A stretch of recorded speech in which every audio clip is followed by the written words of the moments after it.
keep speaking, but you also have a lot of other people who are in the field who are practicing. They discuss about many dimensions.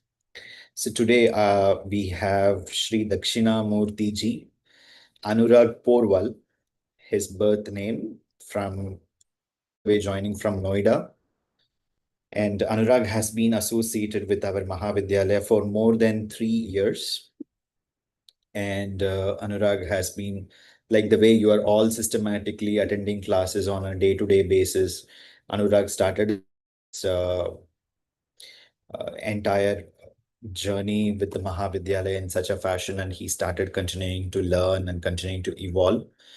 Today, Anurag, that is Sri Dakshinamurthy, is present with us to share his experiences of performing sadhana and working in a senior position in the corporate, father of two young, beautiful children, and a nice family.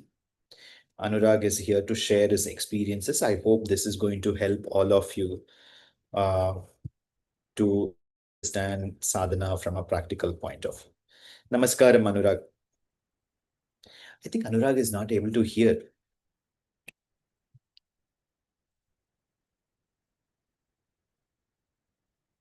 Anurag, are you able to hear me?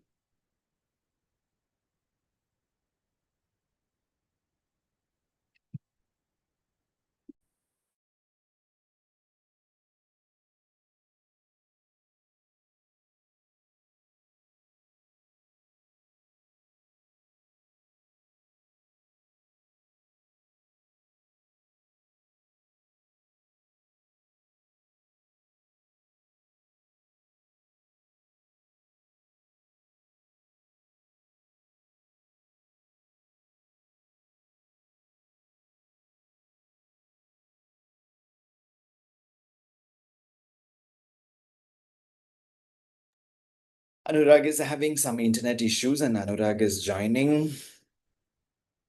And how many of you, before that, if I can ask you, how many of you have kept the Pushani Deepam, Kushmanda Deepam?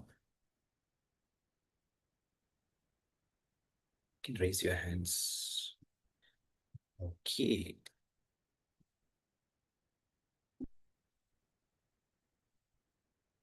Mm. Okay,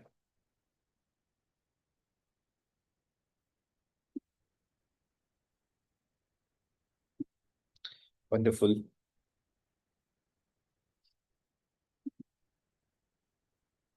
How is the experiences of Navaratri, those who are performing?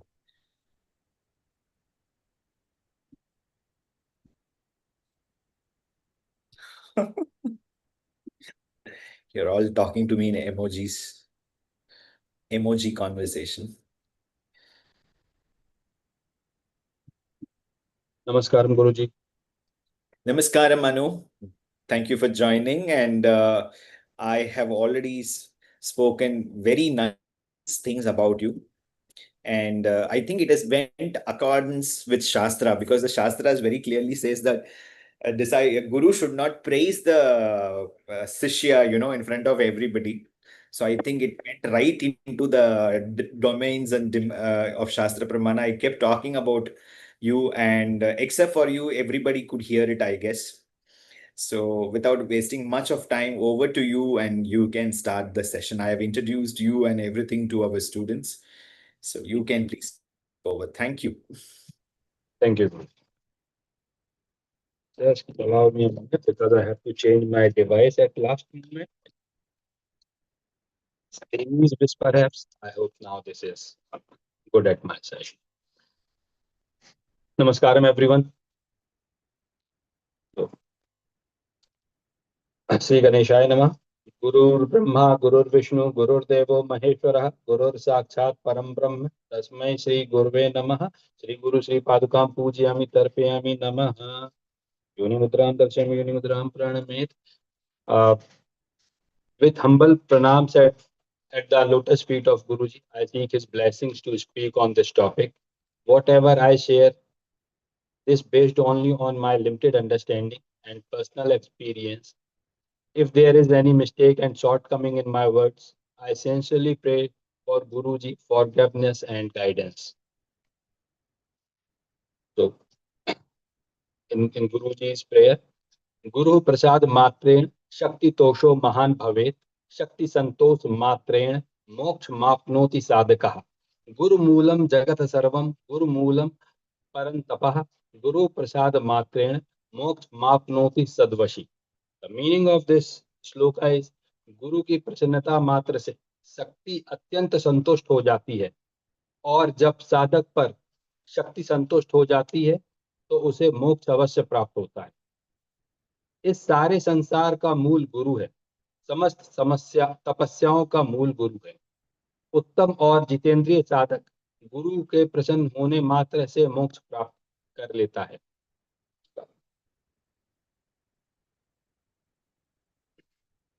So I briefly introduce myself. Uh, I was born and brought up in a small town, uh, Auraiya. It's belong in UP, Uttar Pradesh, nearby Kanpur. I've been raised in a close knit joint family, so I know how the joint family do work. My parents continue to living in our native place, still in Auraiya, while I am currently resides in Noida with my wife and our twins children, Pranvi and Pranshu. About my family background, my wife Priyanka, she is also a working profession. So we both are working.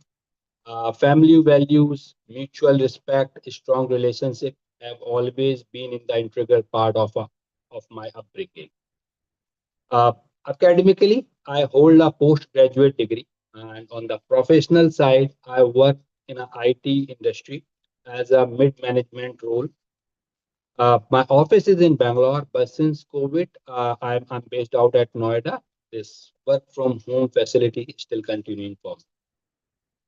I hope I'm audible good or any issue in my audio. So, thank you. Thank you. So I cover how was my experience or what I was doing before coming into spiritual path and to this Mahavidyalaya. So I still believe my grandmother, who was my first source of spiritual inspiration in my life, while I had always been a believer in God, I was not regular in my spiritual practices until around 2017. I did not even have a discipline of lighting a lamp and performing daily worship. Looking back, I still feel that it was divine grace that gradually drew me onto this path. In 2018, just coming explaining my background. In 2018, by the blessings of Devi, a spiritual guide entered in my life first time. During one of our interaction, he unexpectedly advised me to begin chanting the Navakshari mantra. I was not initiated, but still he guided me to start Navakshari. Although I was not initially consistent in my practices, I started sincerely chanting the Navakshari mantra during Navratri. So I was not doing it every time, but I was, as perhaps the Devi's guidance, I started doing during the Navaratris, and I felt lot of positivity while doing these sadhanas. Begin reading the Durga Saptati and in Hindi. So I was not profound with the Sanskrit at all. I was not able to read Sanskrit at all. No scripture reading habit, nothing. I was reading it in from Gita Press book. I was reading it in Hindi. During a period as my devotion deepened, a strong desire arose within me to study Durga Saptati in original Sanskrit. Along with the aspiration came the realization that I need the guidance of a true Guru to understand the scriptures correctly and progress further on the spiritual path. I firmly believe that this yearning itself was inspired by the Divine Mother. It was not my plan, perhaps it's Divine Mother plan. who was preparing me for the next stage of my spiritual journey. So, I mean, before coming to this path, what I was searching at the stage of my life, at that stage of my life when I was not consistent, not doing anything. Although I had a vigraham of Ma Durga at home and offered my prayers with devotion, and deeper question always remained in my heart. I would often sit before the Divine Mother and silently ask, "Who are you?" So I was asking Devi herself, "Who are you?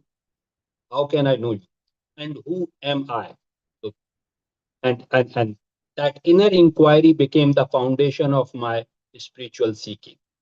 It was not merely about rituals and worship, it was a longing to understand the divine and my own true nature. Even today, that search continues. I am not on a right spot. With every step on this path, I feel I am being guided closer to the answer through her grace and the blessings of the Guruji. How my how I got introduced to this Sri Chandi Tantra Mahavidyalaya. I before this there was another name I associated with previous name of the organization. As most of you are here through a online medium or someone maybe personally know and recommend if you want to learn scripture, this is a very right place. I landed on this organization through a online medium. Uh, One day I was just going here and there on the Facebook, and suddenly a message pops up on my window. If you want to learn Durga Sapsati in a right way with the meaning and the right understanding of the text, this is the place you can connect. So what I mean, after lot of ads are popping up in every one of us window. But what made me think, okay, I should go and try this platform and the organization when I started. The online mode of learning has a great support in my spiritual journey, especially in balancing my personal, professional, and spiritual commitment. I mean, going to a Gurukula or going to some place for 1 month or longer than that and leave everything behind, perhaps not possible for most of us. Uh, as a working professional with family responsibilities, it was enabled me to continue learning consistently without compromising my responsibilities. So that is the one reason why I leaned toward the online processes of the learning. I believe that when approached with the right attitude, sincerity, and discipline, online learning can be highly effective, particularly for studying scriptures, understanding concepts, attending regular classes. It provides flexibility, ensures continuity in learning. So, I mean, a good side of the technology we must leverage. So this is the my thought process while this I mean I was surfing the Facebook. But still that one of the belief that was there that time, and that belief still is with me. I do not consider online learning to be complete replacement for personal guidance or in personal interaction. The presence of the Guru, direct satsang, opportunity for face to face learning offer a depth of experience and guidance that cannot be fully replicated on. In so I for scripture, I started with the scripture. So the way I started here, it was a scripture. So that that message was for Durga Saptati. So I sent my request for it, and I got a message and the respective call regarding further information how we can coordinate and connect. So if I say what was my initial expectation when I was thinking to join an online school, my initial expectation on joining the Mahavidyalaya was quite simple. And I think that is the one where most of us are starting. I wanted to learn the Devi Mahatmya correctly, understand its meaning, and recite it in proper way under the guidance of Guru. Because this is a very big text, we should learn under proper guidance. However, what I received, I mean, the initial expectation was that only Devi Mahatmya. What I received was far beyond my expectation. The Mahavidyalaya not only taught me the scripture, but also transformed my understanding in spirituality, tattva session, multiple sadhana, and my life itself. I gained a deeper appreciation of the Guru Sisya tradition, the significance of disciplined practice, and philosophical foundation behind the scripture. So it started from Devi Mahatmya or the Durga Saptati, but it is continuing going further.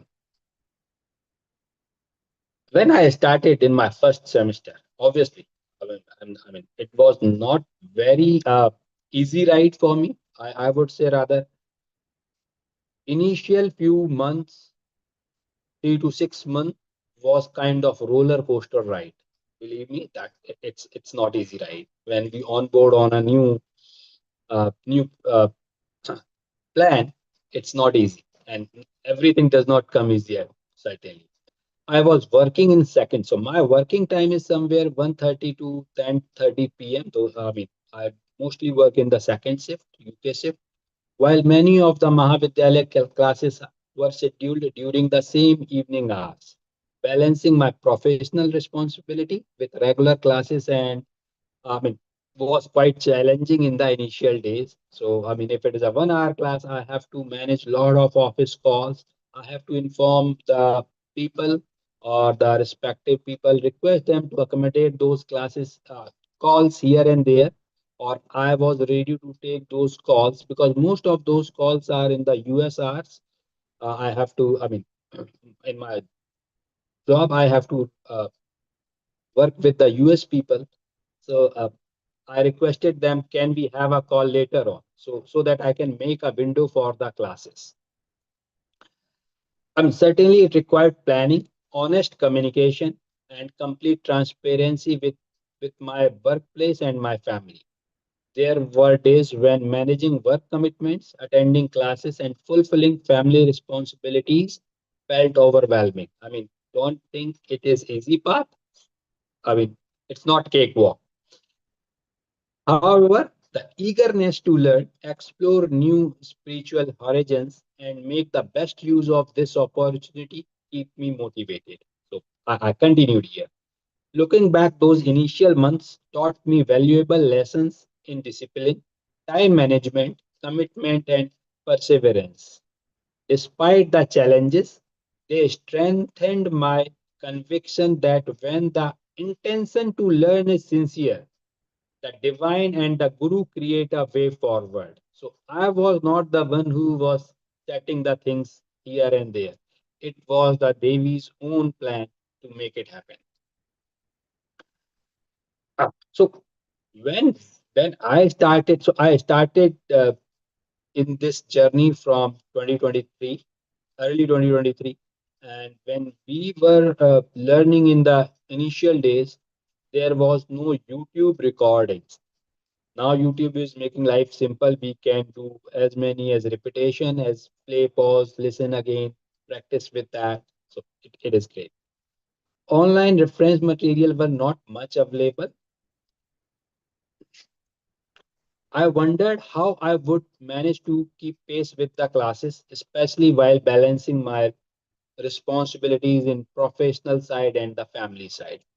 However, I soon realized that the Mahavidyalaya has an exceptional support system for students who genuinely wish to learn. The word by word simplification, detailed explanation, dedicated teaching guidance, regular practice sessions, and continuation support from acharyas and follow students made the learning process systematic and enjoyable. I also learned that to truly benefit from all these resources, the first and the most important requirement is commitment of time. That is something we have to commit from ourselves. Everyone is ready to teach us, but do we want to learn it or do we want to go ahead?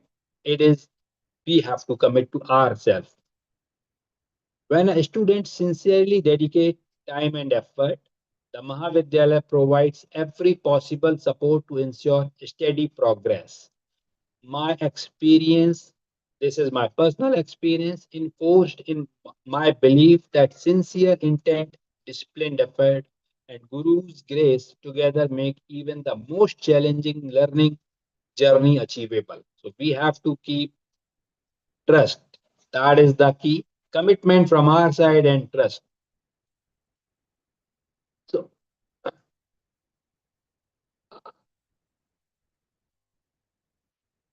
So, as I mentioned, attending the classes, most of the time I was having a calls from the other teams or from my teams or the team call or some technical call or some management call. I have to request people. I have to uh, and it was happening somehow many times. What happened? There is some. I mean, one day this is my real experience. There was a call with a very senior leadership call, and that was a one-on-one call for some of the big initiative. And the call was and the session was also on the same time. I was thinking today I have to skip the session because that call was somehow I cannot escape. It has come from a very top management. And 15 minutes of a class, somehow the person who was supposed to be in that call, uh, her personal assistant pinged me that that executive is not available. So can we change the time of that call? I mean, it strengthened my belief that these kind of small things, but Devi is making sure that we are on the right path. Once we are out of the class, the learning does not stop there. We have to, I mean, I was repeatedly practice. I'm not saying for everyone, I'm saying it for myself. Repeatedly practice recitation until I became comfortable with it, to identify and correct my mistake. The procedure what I used to take, I record my own chanting. We all have mobiles handy, doing a lot of things with mobile. There is a recorder as well. So I was leveraging that, doing reading, recording my chanting and listening it. And sometimes sharing with acharyas as well. If with any particular sloka, mantra, or any particular word is bothering me, it's kind of tongue twister. So I was taking their help as well. So what I emphasize and my personal experience is consistency over intensity. So I mean we have to do the practice every day. That is the key. I mean we think okay we are having on a weekend we will find a 5 hour of window and we will do all practice that day and we push our practice for that day. We never know what is going to come on the weekend. I mean, so we have to try whenever we are getting window. So what my approach was find 10-15 minutes of window for focused practice. I always used to keep my scripture or my book of Durga Saptati on my study table or my office table side by my laptop. And whenever I'm thinking I have a window or before even even before the office hours, uh, if possible, a window is available, 1 hour window is available. I like to do my practice in those windows. And when we are learning anything new, as a human, it is natural for us to have doubts. Our logical mind consistently asks question, and this is happening with this. I mean, I'm not the one who was skipped from it. It was happening with me as well. Is this the right path? Am I doing this correctly? Will this practice really help me? While concern is important, excessive doubts can become an obstacle in progress. That's my personal thinking. One of the greatest lessons I learned is to first trust myself, then trust the process. If the Divine Mother has brought us to the system and blessed us with the guidance of a guru, it is not by chance. It is her grace and her plan unfolding in our lives. But many times, I do see in the chat groups or in the reply, if there is a prescribed process, we many times we think, can there be a shortcut of this process? If it is a 20-minute process or 10 steps involved in a process, can we make it two? Or we have a time limitation? Can we manage with three? Can we skip, or can we manage two or three steps? I mean, so picking with the instructions perhaps is not the right way. In fact, what how I emphasize on this, in the in the tantric tradition, the guru is regarded as the one of the important person in the path, removes ignorance and guide the disciple through the journey that cannot be undertaken by the intellect alone. So perhaps we not required to use much of our faculties. The Tantric scriptures, many of which were composed centuries ago, repeatedly emphasize the importance of surrendering at the Guru's lotus feet. It is not in the current, not current trend that everyone's saying we should follow our gurus. This has been written 1,000 or 1,500 years back even. So our previous, our Guru Paramparas or our great Guru was knowing that the human mind will go certainly in this track, believe in a Guru or in a systematic instructions. They try to find a shortcut. To recognize that human mind is naturally restless, filled with doubt, distraction, and ego.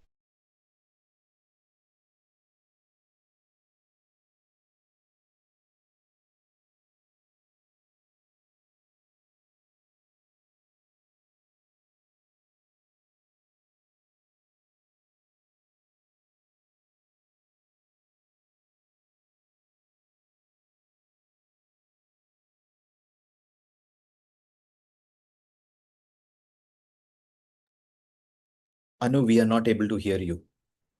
Somewhere it is getting disconnected. Is Uh, am I audible, Guruji now? yes, now you're audible.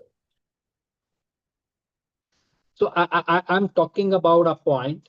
Many times we try to find shortcuts with our practices.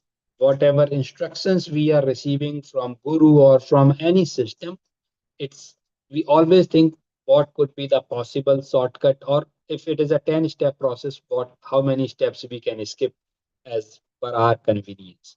So coming to that, in the spiritual journey, in in many tantric teachings, including the dialogues of Bhairava, the Guru's guidance is accorded the highest importance. The principle of Guru Vakyam, Mahavakyam, reminds us that the Guru's instructions should be received with reverence, practiced systematically, rather than selectively or according to our personal preferences. The purpose of sadhana is not merely to seeking blessings or fulfill desires. It is not known to known for our true self. If we approach spirituality as a transaction, okay, I do this many mantra, give me that this thing, I do uh, one Purascharan, I will go barefoot to the temple, give me this thing. We may look for shortcuts, but if the goal is inner transformation, there is no substitute for discipline. It is very important to understand for what purpose we are doing any uh, why we are following any process. If the purpose of the process is transactional, perhaps there can be shortcuts available. But if it is inner peace, to know yourself, there is no shortcut. We have to do whatever has been prescribed. Real growth begin when we step outside from comfort zone. We have to come out. I mean, staying in a comfort zone probably not going to give us the right state or right result at the end. Just as no worthwhile achievement come without consistent effort, spiritual progress. It is not about only spirituality, it's about anything. Consistency is the key. Spiritual progress also requires patience, regular practice, and perseverance. I mean, I'm doing Japam for 100 days. I'm doing Japam for 1 year, but I'm not getting any darshan of Devi. Devtas are not coming. I'm not getting any dream. If we get stuck in that and stop the process, we are derailing. Discipline, supported by Guruji's guidance and Devi's grace, transform us gradually from within. So this, whatever I'm saying, this everything is I'm saying from my personal experience. Uh, I started this journey through an online mode, and I'm really blessed. I got a chance to meet with Guruji in an offline mode as well in 2023 itself.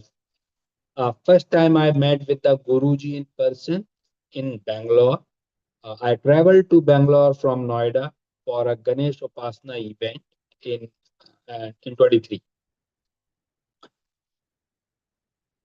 Was there any difference when I met Guruji in person? My answer is yes. Offline experience was truly unique and mystical.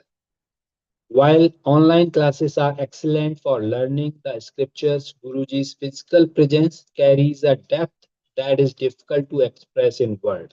The collective energy, the spiritual atmosphere can only be experienced, not explained. So perhaps if someone asked me to explain it in detail, it would be very difficult for how I felt when I met. And after that, lot of things have changed. That experience deepened my faith and devotion.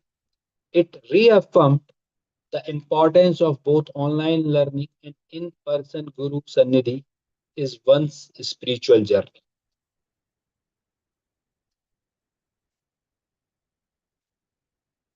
I mean, in the Guruji's guidance, I have done multiple sadhanas. I mean, the primary was learning the Durga Saptati, but in parallel, multiple things were going on. Like the way Durga Saptati is still going on, but there are parallel Tattva classes, thus Mahavidya classes. Uh, Nowadays, Varahi Navaratri going on. So we each of us are getting blessed by the Varahi Darshanam every day. So lot of I mean blessings are coming from multiple routes, not only online learning. Under Guruji's guidance, while remaining rooted in the foundation of Durga Sapsati, which has continued uninterrupted, as my understanding deepened, I was blessed with the opportunity to learn and practice other sadhanas and prayogams, uh, including Ganpati sadhana, Bhairav sadhana, Navavarna puja, and many more. Uh, each practice complemented the previous one. So it's a very systematic approach. I mean, it's not random plan. It's a very systematic approach. Each practice complemented the previous one and broadened my understanding on the path while reinforcing the importance of discipline, humility, and Guruji's guidance. Uh, I try to go little deeper on how I am trying to balance my personal, professional, and this journey of uh, new exploration and new learnings. Usually, I'm a night person, frankly. I'm not a morning person. But I get up around 7 to drop the kids at the bus stop, and once come back, I go for another. I'm not, I does not go and a Brahma Muhurat and start all the japam and all the puja. No, it's not same with me. I personally try to find the windows whenever windows are available. for the so once I got up again, I I do my morning rituals and do after that I come for in my puja room. I do the Nitya Puja. It take approximately 30 to 40 minutes daily for the Nitya Puja, whatever is the be prescribed by Guruji, and along with my some whatever I was following from the past. So it take me roughly 40 minutes. After that, I try if I check if there is a window, I go for some japam then and there. If window is not there, I have some assignment to complete or some personal work to complete. I don't make a blocker in my mind personally. I don't keep it as a blocker. I have yesterday done it at the X time T. I have to do it in a time T again. But yes, that might bring the better outcome, but we have to be practical as well. We are not living in somewhere alone that we are doing this process only. We have to meet with our personal life, we have to meet our professional life, we have to meet our and understanding this process as well. So when I usually start my office 1 p.m. and it mostly goes till late evening, somewhere 11:30 or 12 or at times longer than that. But whenever, I mean, I'm finding a window of 10, 15, 20 minutes, I'm not wasting that in chit chatting or something like that. I try to focus on my japa. So whatever count and some of us might be thinking or restrict ourselves. Okay, yesterday I have done X amount of japam. Today again I need to do the X amount of japam. Certainly, I'm not in that mindset. If yesterday I got a little longer window, perhaps I'm continuing. I focus on consistency rather than exact number or exact blocker in mind. Devi will get upset if I not do this much today again. I think I do not believe with this Devi will get upset. Perhaps she will even be happy that this guy is trying to do something which whatever is possible. Many time I get free almost at midnight, 12 a.m. or 12:30 a.m. as well. By Guruji's grace, I mean, most of us are afraid. In fact, I am afraid. I not say I'm not afraid. My five when I do japam in midnight, she gets scared a lot. I mean, this is the time to sleep. This is I mean, no one doing the puja this time. You are doing all the pujas in a very odd time. What if something wrong will happen? But I keep my trust on two people in that, my guru and my Devi. If they are with us, nothing wrong can happen with me. These wrong can happen is our own thought. And if we keep thinking wrong will happen, certainly it will happen and we will think, देखा मैं सोच रहा था कुछ गलत होगा या wife बोलेगी मैंने बोला था ना गलत होगा. So and it is a very easy way to put it on again Devi. आपने गलत कर दिया मेरे को रात को नहीं करना था. I shouldn't have done it in the night time. So perhaps but this is a very personal choice, I would again say. But if someone want to do it at night, it is not it is not always recommended. I agree to that. For that we should get the guru's anugrah, we should get the guru's blessing and his permission. Without that we should not go because my schedule is like that. So perhaps everyone's schedule might be allowing them in a early morning, or someone's schedule might allow them in the evening around 6 to 9. That is good if we can do. Uh, I each week I on Friday I try to give I mean try to do the little extra in my puja space.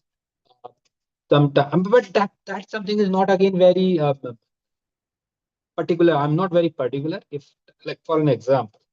Uh, A few days back, I had to rush for an appointment in AIMS, and it was not easy to get an appointment in the AIMS. So I have to rush at 7 a.m. from my home. I have to just I lit a Deepak. and just offered some fruits and pranam to Devi, and I went for my work. So Devi is not stopping till you are not doing everything. You can't go outside. These all, perhaps this is my personal opinion. These all are our blockers. Yeah, we have to follow the processes, but at time, if they are need to be molded, we have to surrender ourselves to Devi and tell our problem. I tell my problem to my Devi that this is the thing. Due to that, I have to go out today. Rest, you take care. So, I mean, I'm doing few processes monthly. I do take a count of my japam. I do take these kind of. I mean, counting is important. In my personal opinion, answer is yes. That counting keep us motivated. What if, okay, if I'm reciting one mantra, how does it matter how many number has happened? Would it really matter?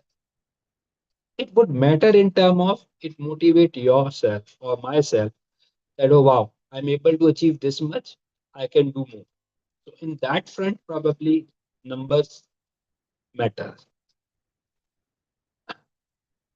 Fortunately, whatever process we are doing, we have to keep it very transparent with Guruji. We at least I get very regular feedbacks, very input comments or the corrections. So for that, I mean, regular feedback, timely connection have been invaluable in the spiritual journey. As trust devoted, Guruji graciously allow personal commitment through different mediums whenever I had genuine question. But it does not, I mean, if someone, this need to be earned. It cannot happen in one day. If all of us, 500, 600, thousands of people start reaching out to Guruji for every small thing, the system going to break, certainly. We have to go through a escalated, defined process. We have to email, we have to wait for it. We does not, I mean, today I sent an email, don't start sending a reminder today again. There are so many things. Everyone have personal life as well. Give that time and wait. Whenever I sent anything, I have received the answer. Certainly, I have received the answer. Time might be different. I mean, you sent something, you expect it's coming your way again on the same evening. It might not happen, but answer is always coming. So this continuation feedback ensure, and in fact, many times I do share my puja space photographs, my prayogs or sadhana photographs with Guruji, and Guruji guides me, correct if something is not right in that space, something should have been not there or something should have been there. Guruji check with very detail and through the pictures, so that we are getting the feedback as well. So this continuous feedback ensured that I progressed with a right understanding and practice rather than relying on my own assumptions. Believe me, I do lot of assumptions. I want to do lots of here and there, but feedback keep me on the spot. I think this would be common with most of us. How our family is treating our this transformation. Are they? I mean, I don't know if you guys have heard in in your from your spouse, from your parent, or from your kids. Now look like you are going to be a baba. Look like you are going to go in jungle and do all the puja, and you are going to get rid of all the important work here. So certainly this change, this transformed path come with own challenges. In fact, if we open a new office or we start a new business, it comes with their own practical challenges. So consider this is a new path, and this path is not a for a lifetime. This path is for multiple lifetime. This is coming from our previous life's journey. So again, aligning to there are many factors which like to keep. I say it for me. There are many factors that like to keep me away from this path, but still continuing in this path, balancing is not easy. And don't think this is easy. Consider it is going to be difficult, but we have to be consistent. We have to keep that trust. Without consistency and the right trust, it is not going to happen. So my parents are very much okay with this. My wife, when I started, she was, I mean, this transformation was certainly new to her. I mean, the guy who is not lighting a lamp on a daily routine, now sitting for 30 minutes, 40 minutes for puja, and after that, whenever getting window, instead of watching TV or unnecessarily surfing the YouTube or Facebook, perhaps doing a practice or doing some japam or doing some prayogam. I mean, it was a big change for her as well. I mean, she never opposed my spiritual pursuits. Thanks to Devi, it is not always easy for her to support all my activities as well, especially when they demand additional time. Because sometimes when I'm sparing more time to this, I have to take time from some of my personal space. Because on the professional front, probably I'm not the person who can uh, spare that or not take my responsibility seriously. I take each of my professional duties very sincerely. So many times I have to take out time from my personal window, from my family time, for my personal spaces. So I think many of us would be facing this challenge, but believe, continue on this path. One day they will be with us. I mean, my wife have understood. She was supporting me. Now she has become more supportive. Now, I mean, I recognize and appreciate the adjustments and sacrifices she makes. And I thanks to her, I strive to ensure that my spiritual journey does not come at the cost of my personal responsibilities towards my family. So we have to be responsible for them only. We are not responsible. I mean, otherwise we should not have been in this mode.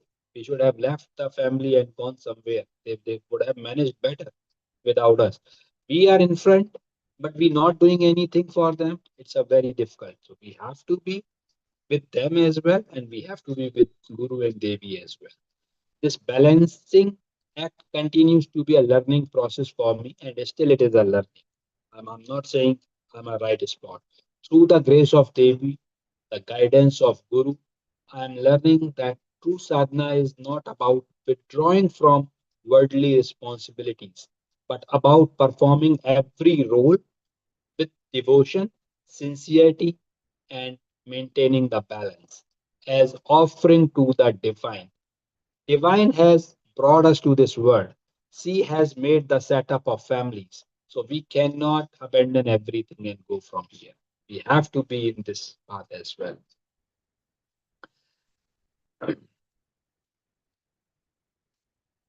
So in this path, while I'm traveling, still traveling, long way to go. I'm nowhere. But some things has changed, I will say. As a spiritual practitioner, I mean, saying practitioner is a big word, but my understanding has evolved gradually through sadhana, self observation. Self observation itself is just sadhana. Being conscious what we are doing is a sadhana itself. The grace of Guru and Devi in the beginning and is very, very much important. with consistent, I mean, how the Mahavidyalayas are helping us in this process, or me in this process.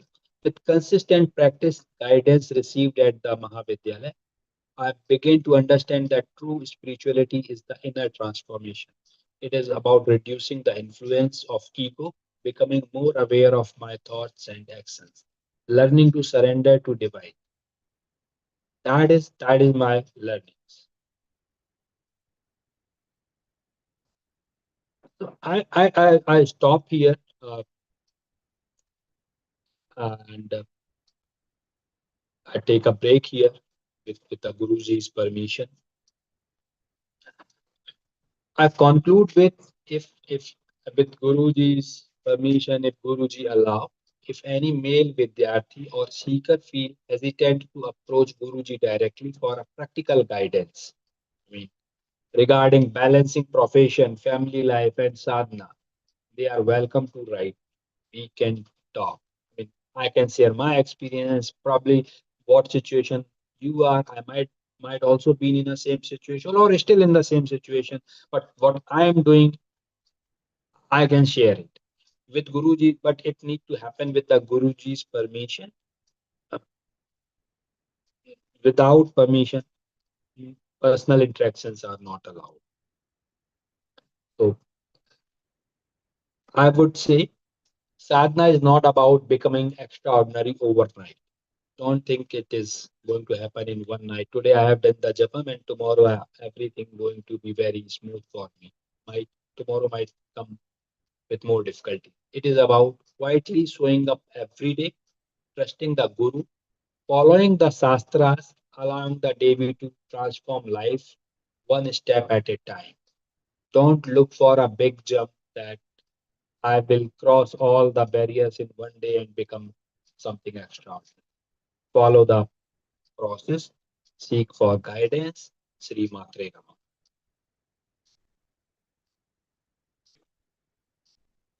Thank you so much, Anu. I call Anurag as Anu, and Dakshinamurthy ji for the Mahavidyalaya Sabha for this wonderful experiences from a practical point of view, starting from doing japams and managing house, and whether it is morning versus night, and many other ways of evolving, particularly learning the Durga Saptashati and coming this far from a day-to-day basis. Every day you have performed sadhana. I mean, when you were talking about the Bangalore sadhana the first time when you came and everything, I was recollecting those memories, actually, how beautiful and how transforming they were for a lot of us, including me as a teacher. I could learn and I could, bring students like you who have wonderfully traveled this very trekakious path, because it's not an easy thing, actually. Easy to perform sadhana, as you said, like having family commitments and work, and to continuously perform on a day-to-day basis and attending the classes. And you forgot to tell one thing: you attended classes on such a time where there were no YouTube facilities and all were there. There were only online classes. If you nothing can be done, actually. Like, it was like such a system was there. Still you managed and you came up so well, and you're still doing very well and continuing to very beautifully grow in this path. So thank you so much for this session. And as Dakshinamurthy ji mentioned, particularly for male students, actually, like, it's not that women cannot write to him, women can also write to Dakshinamurthy ji, but for particularly specifically for students, if you have traveled with Mahavidyalaya for a considerable amount of time, and you have attendance, and you have attended these classes, and you have been very regular, but you wanted to talk on a very practical point of view to somebody, you can write directly to Dakshinamurthy, and as with the permission of Mahavidyalaya, you can set up a time with him and have a conversation, but you need to write an email first. We will share the Dakshinamurthy's email ID, so you can talk to him. And it's because it's all about to understand we are in the same path and process, and we continue to evolve in that way. So it's always to understand practically from somebody who's already doing the sadhana and what is that they feel and what is that they wanted to share. You can always have this conversation. But as I said, it is very formalized and it has and conditions. But we are here to help because we feel that these are very esoteric processes, which is there is no doubt about it. But at the same time, they are very practical and we need guidance actually. So once again, Dakshinamurthy, for joining this session and helping all our students. And we will look forward to having such more sessions with you in the future, actually. Thank you. Thank you so much. Namaskaram. Namaskaram, everybody. And we will meet in another 5 minutes for Mahavarahi Sadhana. Thank you so much. Shri Matre Namaha. Namaskaram.